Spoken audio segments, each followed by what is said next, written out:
The rain fell steadily over the city of Crestwood, turning its streets into shimmering mirrors that reflected the neon lights of passing cars. Officer Daniel Harper tightened his grip on the steering wheel as he navigated through the slick roads. His patrol car's siren wailed in the background, cutting through the hum of traffic and the rhythmic patter of raindrops against the windshield. He had just received an urgent call about a potential break-in at a downtown jewelry store, and every second counted. Daniel was a man who took pride in his work. For 10 years, he'd worn the badge with honor, believing deeply in protecting those who couldn't protect themselves. But tonight, the weather was relentless, and the pressure to act quickly weighed heavily on him. As he sped through the intersection near Maple Street, his mind raced with thoughts of what awaited him at the scene. Would there be hostages? Was someone already hurt? These questions clouded his focus. Unbeknownst to Daniel, tragedy loomed closer than he could have imagined. On the sidewalk ahead, a young girl named Emily moved slowly,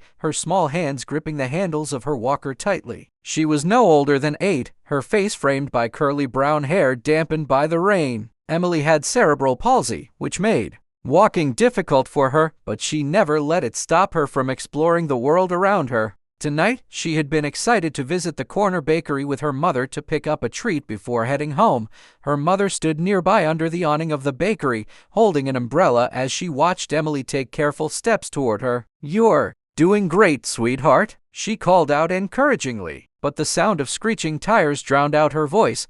Daniel's patrol car skidded slightly as he approached the crosswalk. His eyes darted between the road and the dashboard, where the GPS blinked urgently. In that split second, he failed to notice Emily stepping off the curb, her walker slipping slightly on the wet pavement. By the time Daniel saw her, it was too late. Time seemed to slow down as the front bumper of the car struck Emily's walker, sending her tumbling backward onto the cold, wet ground. The impact wasn't severe. Daniel hadn't been speeding recklessly, but it was enough to leave Emily dazed and frightened. Her cries pierced the night air, sharp and heartbreaking. Panic surged through Daniel as he slammed on the brakes and jumped out of the car. Rain soaked his uniform within seconds, but he barely noticed. "Oh my God," he muttered, rushing to Emily's side. Her mother screamed, dropping the umbrella as she ran to her daughter. "I'm so sorry. I didn't see her," Daniel said, his voice trembling. He knelt beside Emily, checking if she was injured. Thankfully, aside from some scrapes and bruises, she seemed physically unharmed. Still, the emotional toll was evident in her tear-streaked face and the way she clung to her mother. "I can't believe this happened," Emily's mother whispered, her anger simmering beneath her fear. "How could you not see her? She's right here." Daniel wanted to explain, to apologize again, but words felt hollow in the face of their pain. All he could do was radio for medical assistance and ensure Emily received proper care. As paramedics arrived and tended to the shaken child, guilt gnawed at Daniel. This wasn't how his shift was supposed to go. Protecting people was his job, not hurting them. What Daniel didn't know yet was that this moment would spiral far beyond a simple accident. Unbeknownst to him, Emily's father was someone powerful, someone connected to forces Daniel couldn't even imagine. And as the rain continued to fall, washing away the evidence of the collision, the seeds of something much larger were being planted. For now, though, all Daniel could think about was the little girl's tears and the weight of knowing he'd failed to keep her safe. The hospital waiting room was quiet, except for the soft hum of fluorescent lights overhead and the occasional rustle of nurses' shoes against the tiled floor. Emily lay in a bed down the hall, her tiny frame dwarfed by the crisp white sheets. The doctors had assured her mother, Sarah, that Emily would be fine, just some bruises and minor cuts, but the emotional scars were harder to measure. Sarah sat hunched over in a chair, clutching her daughter's favorite stuffed bunny as tears silently streamed down her face. Across the room, leaning against the wall with arms crossed, stood Michael Thompson. His presence filled the space like a storm cloud, heavy and unyielding. Dressed in a dark suit that matched his somber expression, he looked every bit the imposing figure people often described him as. To most, Michael was just another businessman, a successful one at that, but those who truly knew him understood there was more beneath the surface. He was an FBI agent, though few outside his circle were aware of it. And tonight, all thoughts of work or duty were overshadowed by the single-minded fury burning inside him. When Michael had received Sarah's frantic call about the accident, he dropped everything and rushed to the hospital. Now, standing here while his little girl lay injured because of someone else's carelessness, he felt a rage unlike anything he'd experienced before. It wasn't just anger, it was betrayal. As a father, he believed it was his job to shield his family from harm, yet here they were, vulnerable and hurting because of a stranger's negligence. Officer Daniel Harper sat on the opposite side of the room, his uniform still damp from the rain. He hadn't left since arriving with Emily and her mother. Despite the paramedics' reassurances that she would recover, Daniel couldn't shake the image of Emily falling backward onto the wet pavement. Her cries echoed in his mind, haunting him. Guilt weighed heavily on his shoulders, making it hard to breathe. Michael's sharp gaze landed on Daniel, piercing through the air like daggers. "You," he said, his voice low but laced with venom. "You did this." Daniel flinched at the accusation but didn't look away. He owed them that much. "Sir, I swear I didn't see her. I was responding to an emergency call, and the rain, it all happened so fast." His words came out rushed, tinged with desperation. "I never meant for any of this to happen. Never." "Meant?" Michael repeated, taking a step closer. His jaw tightened as he fought to keep his temper in check. "Do you have any idea what it feels like to get a call saying your child has been hit by a car? Do you know how close I came to losing her tonight?" Sarah glanced up at Michael, her eyes red and swollen. "Michael, please," she pleaded softly, her voice barely above a whisper. She knew how protective he was, especially when it came to Emily, but she also feared what might happen if he lost control. Now, ignoring her plea, Michael continued, his tone icy. "You're supposed to protect people, aren't you? Isn't that your job? Yet here we are, my daughter lying in a hospital bed because you couldn't even see her crossing the street." Each word struck Daniel like a blow. He wanted to defend himself, to explain that he hadn't been reckless or careless, but deep down, he knew none of that mattered. What mattered was the result. Emily was hurt, and it was his fault. All he could do was sit there, shoulders slumped, staring at the floor. For a moment, silence hung between them, broken only by the distant beep of medical equipment. Then Michael turned to Sarah, his expression softening slightly. "Stay with her," he said gently. "I need to take care of something." Before Sarah could ask what he meant, Michael strode toward the exit, pulling out his phone as he went. Once outside, he leaned against the hospital wall, letting the cool night air wash over him. His fingers moved swiftly across the screen as he sent a text to an old colleague within the FBI. "I need everything you can find on Officer Daniel Harper, ASAP." As he hit send, Michael's resolve hardened. This wasn't just about punishing one man. It was about justice for Emily, for Sarah, and for every other family who might suffer because of someone's mistake. Whoever Daniel Harper thought he was, whatever excuses he tried to make, Michael wouldn't let him walk away unscathed. Not this time. Back inside, Daniel sat alone, oblivious to the storm brewing outside. For now, all he could think about was how one split-second decision had changed everything, and whether he'd ever be able to forgive himself. The next morning brought with it a gray, overcast sky that mirrored Daniel Harper's mood. He hadn't slept all night. Every time he closed his eyes, he saw Emily tumbling backward onto the wet pavement, her cries echoing in his mind like a haunting melody. The guilt was suffocating, and no amount of coffee or pacing around his small apartment could shake it off. He knew he had to face the consequences of his actions, but deep down, he feared what those consequences might be. At the police station, whispers followed him as he walked through the halls. Word about the accident had spread quickly among his colleagues, and though no one said anything directly to him, Daniel could feel their judgmental stares burning into his back. Some officers avoided eye contact altogether, while others exchanged knowing glances when they thought he wasn't looking. It was clear that everyone had an opinion about what had happened, even if none of them truly understood how it felt to be in his shoes. Captain Ramirez called Daniel into his office shortly after he arrived. A stern man in his late 50s with graying hair and a perpetual scowl, Ramirez wasted no time getting to the point. "Daniel," he began, leaning forward on his desk, "I've already spoken to Internal Affairs, and they're opening an investigation into last night's incident." Daniel nodded, bracing himself for what came next. "I understand, sir. I'll cooperate fully." "That's not enough," Ramirez snapped, slamming his hand on the desk. "You're a good officer, Daniel, or at least you were until now. This kind of mistake can ruin careers. Hell, it can ruin lives. What were you thinking, speeding through a residential area like that?" "I wasn't thinking," Daniel shot back, his voice rising despite himself. "I got the call about the break-in, and I panicked. I should have slowed down. I know that now. But I swear, Captain, I didn't see her." Ramirez sighed heavily, rubbing his temples as if trying to ward off an impending headache. It doesn't matter what you saw or didn't see. The fact is, you hit a disabled child, no less. And her father, he trailed off, shaking his head. Word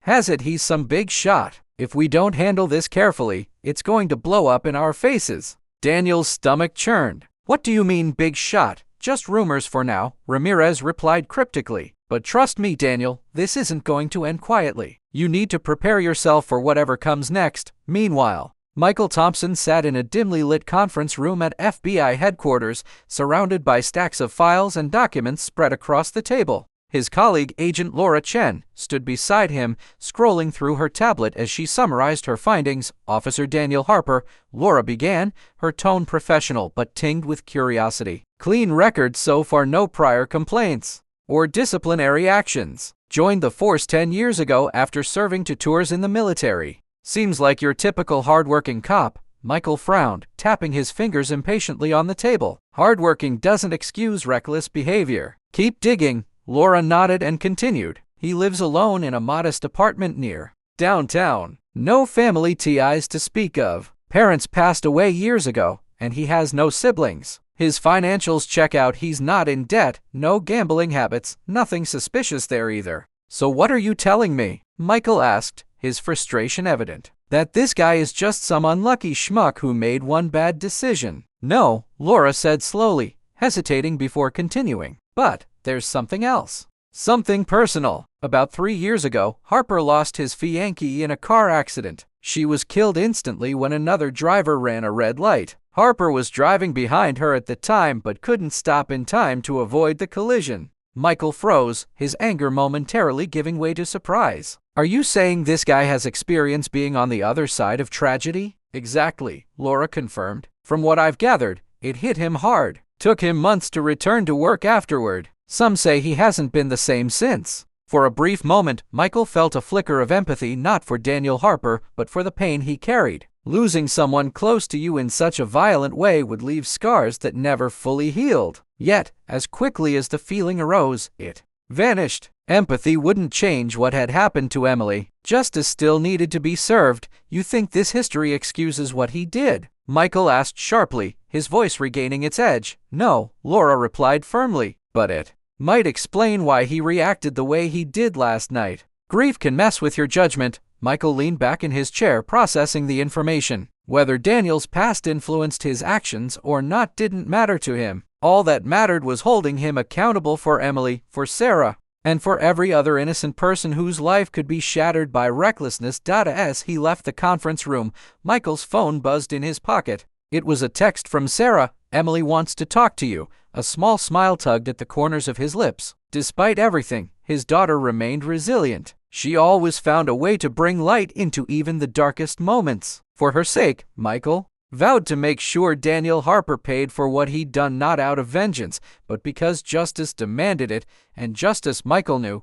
was something he excelled at delivering. The hospital room was bathed in soft, warm light from the late afternoon sun streaming through the window. Emily sat propped up on her bed, surrounded by stuffed animals and colorful drawings taped to the walls. Her bruises were starting to fade, but her eyes still carried a hint of sadness that no amount of cheer could fully mask. Despite everything, she managed a small smile when Michael walked in, his tall frame filling the doorway. Hey, sweetheart, he said gently, pulling up a chair beside her bed. Mom told me you wanted to talk. Emily nodded, clutching her favorite stuffed bunny tightly against her chest. Daddy, I don't want the policeman to get in trouble. Michael froze, caught off guard by her words. He had expected questions about her recovery or even tears over what had happened, but not this. What do you mean, Em? He asked, keeping his voice calm despite the storm brewing inside him. He didn't see me, she explained softly, her gaze dropping to her lap.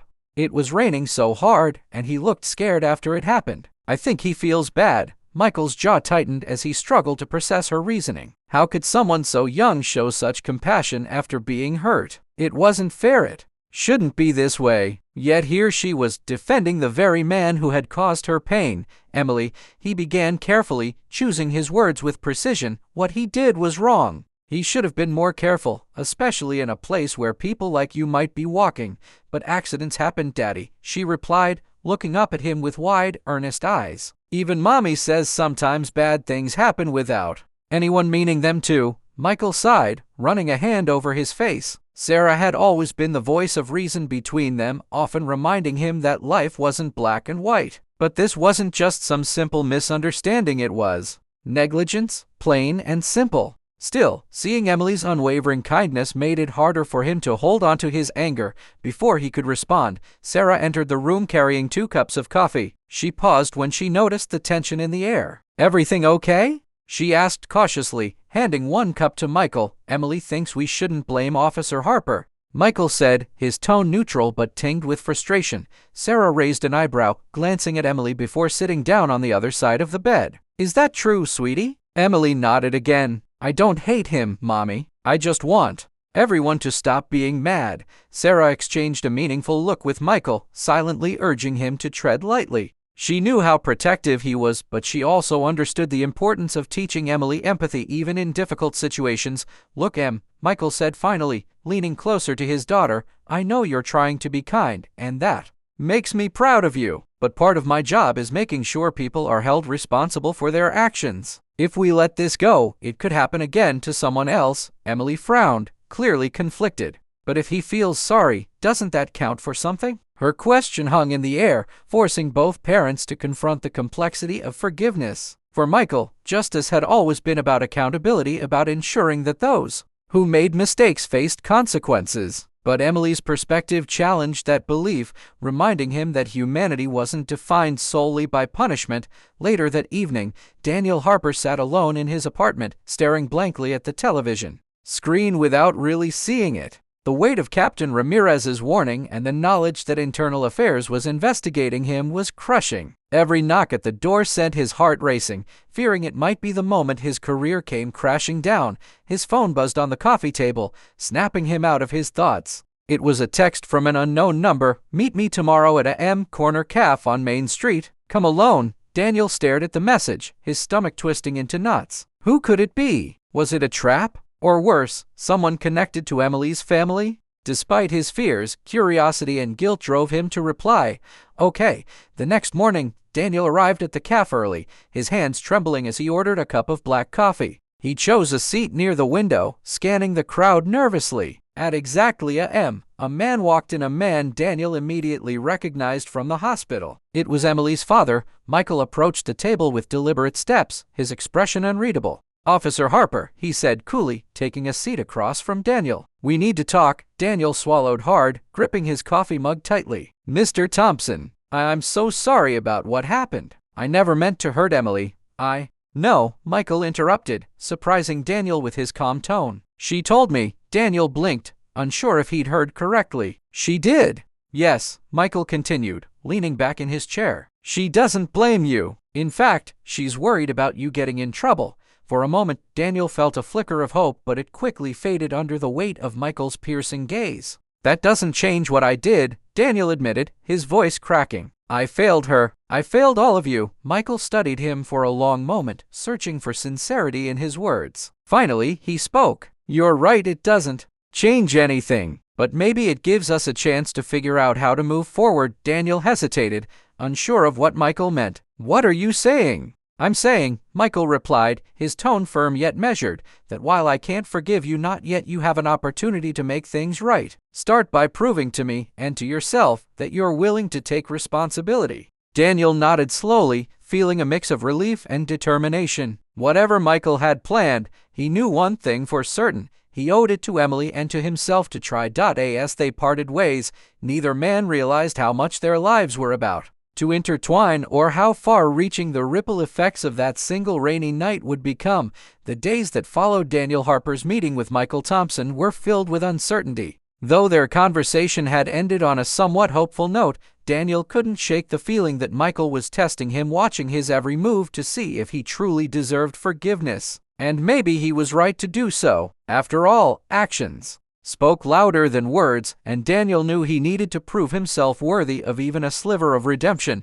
Michael's first demand was simple yet daunting. Daniel was required to visit Emily once she returned home from the hospital. It wasn't an apology session or a formal meeting. It was an opportunity for Daniel to show he cared beyond just saying sorry. The thought terrified him. What if Emily changed her mind about forgiving him? What if her parents decided he wasn't worth the effort after all? On the day of the visit, Daniel stood outside the Thompsons' modest suburban home, clutching a small bouquet of flowers in one hand and a box of chocolates in the other. He'd agonized over what to bring, unsure if anything could adequately express how deeply sorry he felt. Taking a deep breath, he rang the doorbell. Sarah answered the door, her expression guarded but polite. "Officer Harper," she said softly, stepping aside to let him in. "Emily's in the living room." Daniel nodded, wiping his damp palms against his jeans as he stepped inside. The house was warm and inviting, with sunlight streaming through the windows and the faint scent of vanilla candles lingering in the air. Despite its coziness, Daniel couldn't help but feel out of place,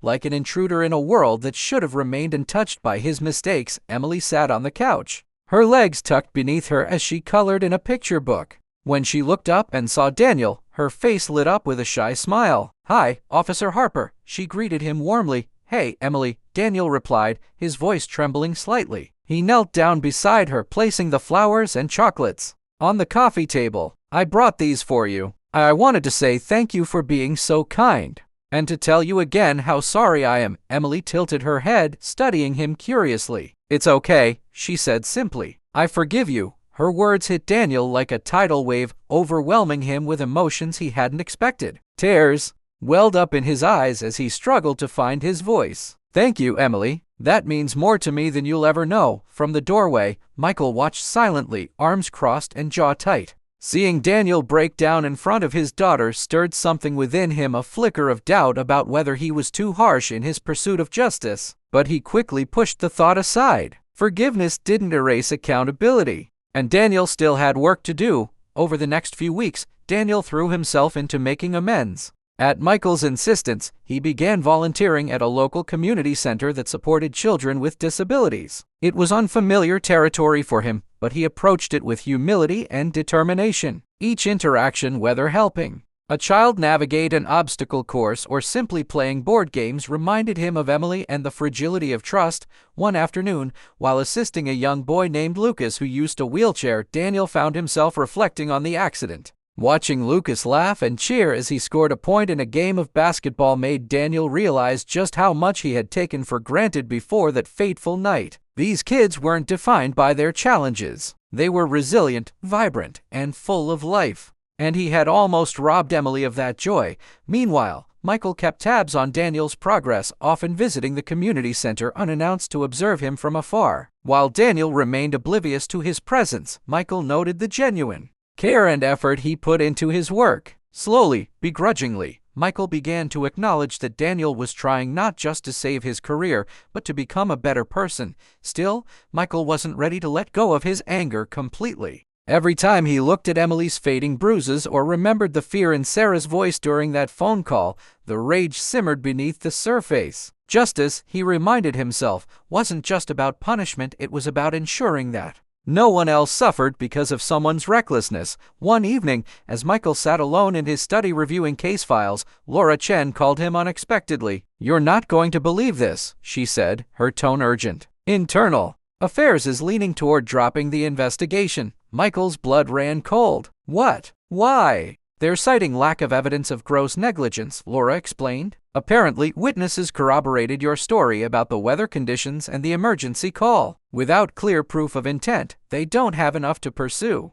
disciplinary action." Michael clenched his fists, frustration bubbling over. "So that's it. He walks away scot-free." "I'm sorry, Michael," Laura replied gently. "But legally, there's not much we can do." Hanging up the phone, Michael stared at the wall, his mind racing. Legally, perhaps Daniel would escape consequences, but morally, Michael knew the fight wasn't over. Justice wasn't confined to courtrooms or investigations. Sometimes it lived in the choices people made moving forward, and as far as Michael was concerned, Daniel Harper's journey toward redemption was only beginning. Weeks turned into months, and Daniel Harper's life began to take on a new rhythm. His days were no longer defined solely by patrols or paperwork. Instead, they were filled with purposeful acts of service at the community center. He had grown particularly close to Lucas, the young boy in the wheelchair, whose laughter could light up even the darkest corners of the room. Through these interactions, Daniel found himself healing not just from guilt, but from the wounds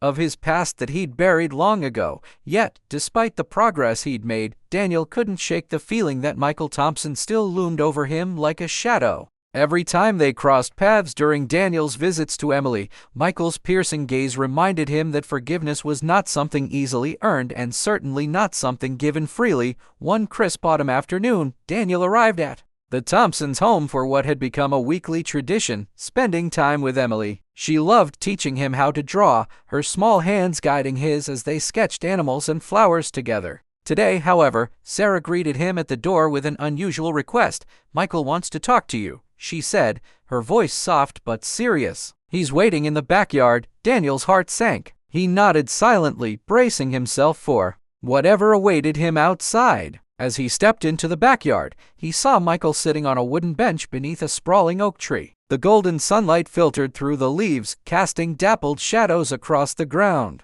For a moment, the scene felt almost peaceful until Daniel noticed the tension in Michael's posture. "Sit down," Michael instructed without preamble, gesturing to the space beside him. Daniel obeyed, perching awkwardly on the edge of the bench. "I've been watching you," Michael began, his tone measured yet firm. "You've done everything I asked, volunteering, visiting Emily, trying to make amends. But let me be clear, none of this erases what happened." "I know," Daniel replied quickly, his voice steady despite the knot forming in his stomach. "I don't expect it to." Michael studied him for a moment, searching for any sign of insincerity. When he found none, he continued, "You keep saying you're sorry, and maybe you mean it. But words are cheap, Officer Harper. What matters is whether your actions align with them." Daniel swallowed hard, nodding in agreement. "I understand, sir, and I'll keep proving myself for as long as it takes." Michael exhaled slowly, leaning back against the bench. "That's good to hear, because there's one more thing I need from you." Daniel tensed,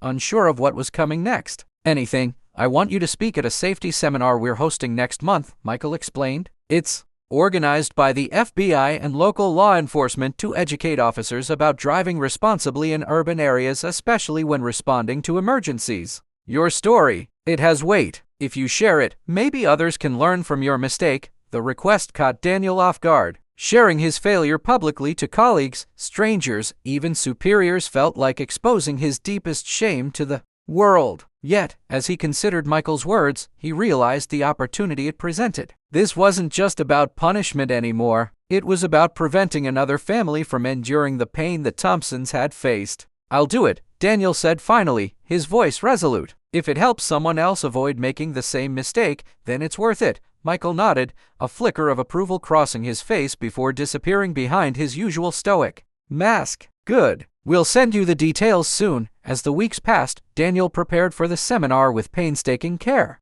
He rehearsed his speech countless times, pouring his heart into every word. On the day of the event, he stood backstage, his palms sweaty and his heart pounding. The auditorium buzzed with murmurs as officers from various departments filled the seats, some chatting casually while others scrolled through their phones.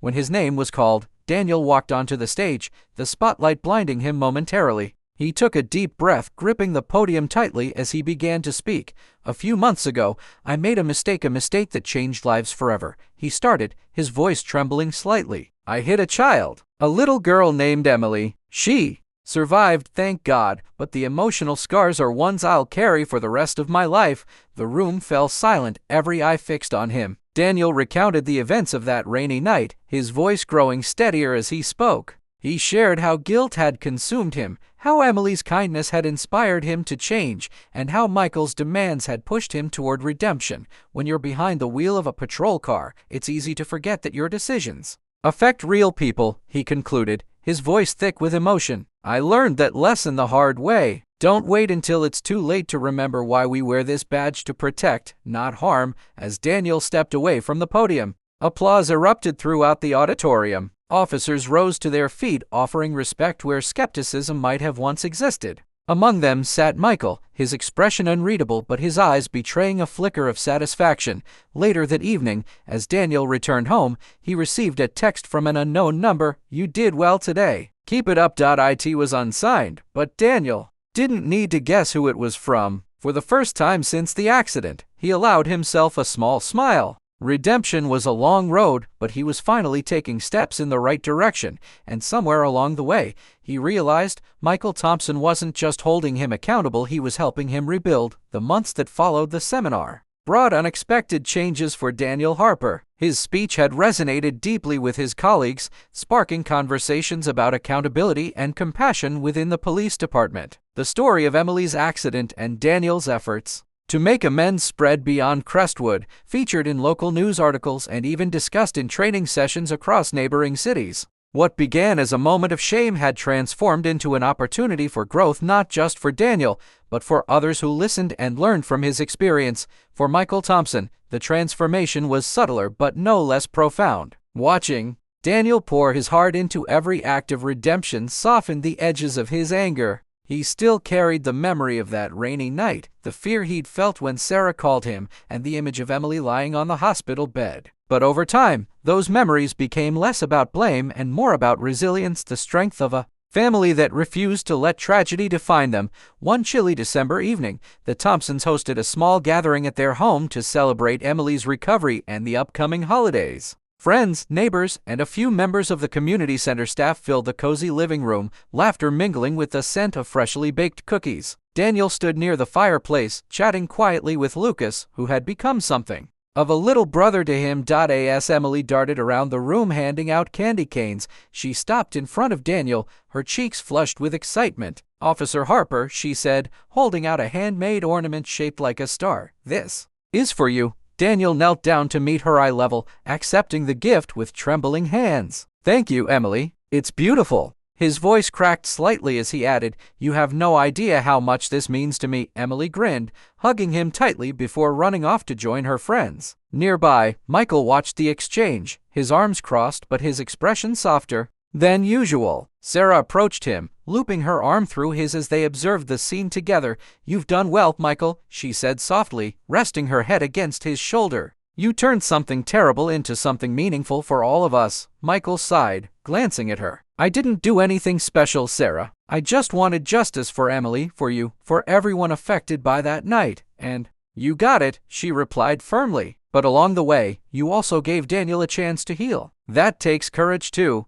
Michael didn't respond immediately, his gaze drifting back to Daniel, who was now laughing alongside Emily and Lucas. There was a lightness in Daniel's demeanor that hadn't been there before, a sense of purpose that seemed to radiate from him. For the first time, Michael allowed himself to believe that perhaps forgiveness wasn't a sign of weakness. It was a testament to strength. Later that evening, as guests began to leave, Michael pulled Daniel aside. The two men stood in the hallway, the faint hum of Christmas music playing in the background. "I want to thank you," Michael said, his tone uncharacteristically gentle. Daniel blinked in surprise. "Thank me? For what?" "For proving me wrong," Michael admitted, his voice steady but tinged with vulnerability. "When this started, I thought you were just another reckless cop trying to save face. But you showed me that people can change if they're willing to fight for it." Daniel nodded, his throat tight with emotion. "I couldn't have done it without you pushing me, or without Emily believing in me." Michael offered a small, rare smile. "Don't underestimate the power of belief. It's what keeps us moving forward even when things seem impossible." With that, Michael extended his hand. Daniel hesitated for only a moment before shaking it firmly, feeling a weight lift from his shoulders that he hadn't realized was still there. This wasn't the end of their journey, it never truly would be, but it marked a turning point. A fragile peace had taken root, nurtured by honesty, effort, and shared humanity. As Daniel left the Thompsons' home that night, he glanced up at the sky, where stars twinkled brightly against the winter darkness. He thought about Emily's ornament nestled safely in his pocket, a reminder of the second chance he'd been given. Redemption wasn't a destination. It was a path, one he vowed to walk with humility and gratitude every step of the way. And somewhere in the quiet corners of Crestwood, life moved on. Families celebrated the season, children laughed in the snow, and officers patrolled the streets with renewed purpose. In the shadows of tragedy, hope had found its place, a testament to the resilience of the human spirit and the enduring power of forgiveness.